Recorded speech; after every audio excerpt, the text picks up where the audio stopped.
Hello friends, ఎలా ఉన్నారు అందరూ? మీరందరూ బాగున్నారు అనుకుంటున్నానండి. ఇవాళ లంచ్కి గోరుచిక్కుడు కొబ్బరి ఫ్రై చేశానండి. ఈ రెసిపీకి కూడా ఒక స్టోరీ ఉందండి. వర్షాకాలము చలికాలం వచ్చేసరికి మా పప్పకి చాలా కోల్డ్ అయ్యేదండి. ఈ కోల్డ్ వల్ల కంటిన్యూస్గా తుమ్ములు వచ్చేవండి.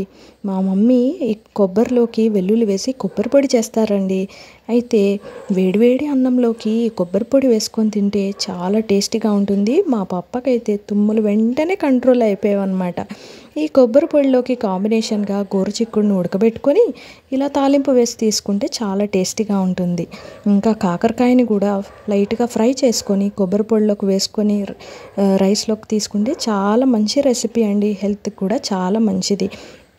మా హస్బెండ్కి కూడా ఈ గోరుచిక్కుడు కర్రీ కంటే కూడా ఫ్రై అంటే చాలా ఇష్టం. మా పాపకు కూడా దోశలో వేసిస్తే చాలా ఇష్టంగా తింటుందండి. ఈ రెసిపీ మీకు నచ్చినట్టయితే మీరు కూడా ట్రై చేసి ఎలా ఉందో కామెంట్ చేయండి. లైక్ అండ్ సబ్స్క్రైబ్ చేయడం మర్చిపోకండి. Thank you for watching.